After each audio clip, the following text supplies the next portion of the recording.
Hello everybody, this is my Riftbound Vengeance Legend Guide. This is what I think, and from playtest with the group, what are the best legends only coming straight out of Vendetta. To start off, we have Shen. Shen just basically says give a unit tank for tap, and on surface this seems like okay unit. It protects your ability, it does a lot of things to protect your high valuable targets, except for it's really just an okay. All the targets you'll really play for this don't need tank, are big threats either way, and most of the time you have spells in these colors to help protect. I think tank is just an added layer, it doesn't actually add too much. I think Shen can, in these colors, can do a lot more. Maybe if this was like pairing of blue green, this would be really good. But in yellow green, I don't think that this ability is all too useful. Obviously, you'll use it whenever you can, but not. It's okay in my books.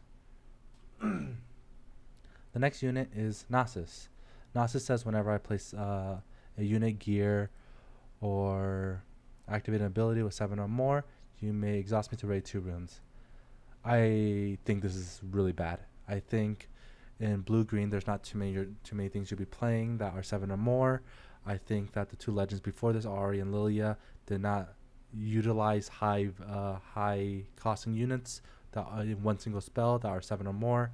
I think that sure, Nasus has internal synergy with his own cards, but it's not enough to say that this is a good legend, and playing 7 or more is just not enough to get basically Annie's ability, which she gets for free on turn. So I think Nasus is really, really bad. Next up is Akali. Akali says when you can empower her, and then for 3 in a rune, and then when you empower her, she has this action ability, or sorry, she has an action ability that's tap. If it's your turn, move a friendly unit to a showdown to its base, and if I'm empowered, ready it. I think this is an okay ability. I think Akali is just really bad to play. I think that the fact that it has to be during a showdown and just not when it's at a battlefield is really bad. This encourages plays from like Celicorn to draw more cards, but inherently, the only things you're really triggering off of this are like Green Akali's ability to move and gain a might, or Red Akali's ability to do damage. Or even Celicorn's ability to draw cards, but that's not enough to end out games. It can't do damage, it's not that powerful, and if there were more cards synergized with it, this would have been more insane. But I think right now it is an okay card. It's an exciting color combination that I'm excited to see, but I think right now it's not the best. Next up we have Renekton. He has reaction to runes, tap, add 2. So basically it just filters out. You can pay 2 runes to filter out, but you can only use this to play units and to activate abilities. I think it's an okay card. I think it's not the worst thing. It's not an Nasus. You can easily filter out and play stuff like Aurora early if need be. If you decide you want to ramp down. I think that if you play this, you can play bigger units early, and that can catch people off guard. But at the same cost, if you're playing against a yellow deck, you lose to stuff like Hold a Week. You lose to all these other kill spells. And honestly, it's not a good game plan just to only send out one big unit and catch some good decks off guard that aren't ready for it. But when yellow is such a good color right now, I don't think that Renekton can go anywhere higher than okay. And Bessa, she says, when you empower something else, empower me. She also has disempower me, pay 1 rune and tap to ready a unit. I think this is a really good legend. I think the colors of orange and yellow are very strong in combat.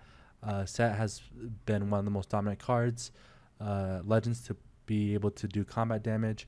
I think that readying something gives it the ability to just easily come in and get these weird plays where you just empower something on turn 7, and where they think they can't take, you take easily. You can easily also play non-battlefield. So if you're playing a game of chicken and you want to attack in, but you don't want to stay at the battlefield, you can disempower and go in. And there are so many empower cards in her colors, such as Kale, that allows you to easily be able to empower her and just go down. Rune management may be a problem, but honestly, this is one of the better cards if played correctly to come out of Vengeance, and I think that this card is really good, and I think Mbessa will see a lot of play. Zed. I think Zed overall as a legend. First off, he says when you banish a card you own, you can empower me, and then he has action speed disempower me to discard one and draw one. The legend ability itself is okay. You basically get to Traveling Merchant whenever you want, and sometimes it's really good because some of these discards, you just discard a flow card and you're playing from your graveyard. The only problem is that he doesn't really take advantage too much from red cards. He can play aggressive cards like Cleave and Blood Rush, but some of the defensive red cards are not useful on him. Purple is very reactive, and honestly, if you're playing the Zed deck, you're more playing of a Miracle build to spam out a lot of these monsters by discarding cards, playing them easily with flow from your graveyard, and be able to play big bodies like Noxus Hopefuls and Battering Rams for low discounted prices and just overtake the board, especially with his shadows that give him assault. I think Zed is a really good deck, and I think it can flood the board and do a lot. It can also stop decks that want to gain card advantage, so you're able to stop Lux and all these decks that want cards in their hands by playing inverted timelines, where you are allowed to play cards from your graveyard more easier. Alright, next up is Jace. Jace basically has empowered 2 and 2 runes, and he has pay 1 and tap to ready gear, but if you're empowered, you can pay 1 and tap to ready 2 gears. In theory, this is an okay card. For the Aurora, you don't really use this ability either way. You're really just playing it to play Aurora. There are some niche cases where you use Recycle Bot to get your Elder Drakes back into the deck to cycle Elder Drakes with Aurora. But outside of those implications, we did not receive a gear signature, which means that there's not that many good gears that you can really play off of orange-blue, and I think that this is an okay deck. I think that the Aurora version is really good, but the legend ability itself I think is really bad. I think that there's not that many gears you want to play in orange and blue that you want to rate 2 of. But you can debate me if I'm wrong in the comments, and there can be a really good gear for this. I just currently there are not any ones that I see that are really good. Next up, we have Mel. She says, when you empower something else, empower me, disempower me to give me a unit at battlefield -2 this turn. I think this card is okay. I think it's honestly really good for skirmishes. Her whole deck is really good. It has a lot of interactions. The only deck that you lose out to are non-interactions. This ability basically says Yi passive doesn't exist, and on if you're not playing Yi, then you're disempowering too early or at all is really useful, and you can win battlefields like that. I think purple and blue is always a good color combinations, and you have very strong minus cards in blue and purple. The only problem is if you focus too much onto the minus aspect, you can get blown out by Camel and Mbessa and all these cards that say you cannot target. That's the only big problem with this card, but otherwise you can beat most of the decks. You have very strong cards, like I said, in blue and purple, and giving -2 just encourages combat even more and allows you to win these easy battlefields when you can play short cards and buff up Raven Bloom and Diana. Lastly, the big winner of the set, Kennen. Kennen says, when you play a card from anywhere other than your hand, you can empower me. He has action, disempower me, and then tap and give a unit assault to this turn.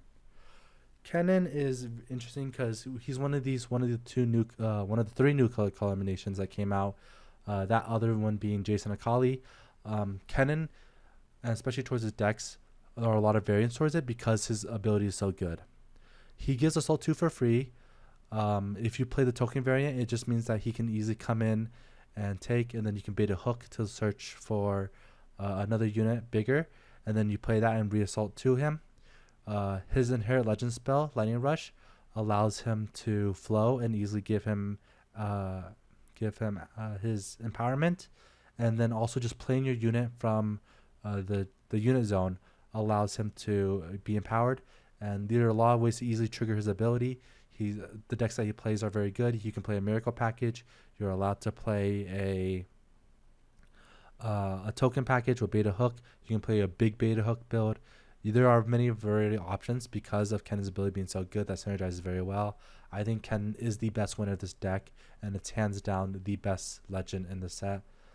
So yeah, this is my tier list for legends coming out in Vengeance, and I think that these are very cut and dry. There are not that many legends that showed up. Usually, I think there are 12 legends. We got a total of 9 legends. Weirdly enough, I don't think I'm missing one. But all these they're really fun legends, and honestly, every one is very unique and brings a lot of options besides Gnosis. And I think that if you want to play any of these decks, basically all of them are really good. Kennen being the best one, obviously. Yeah, but if you have any other questions, or if you think I'm wrong and that I said something that doesn't resonate, and you have other combos and decks that can play very well, please let me know in the comments. And yeah, thank you. Like, subscribe, and follow.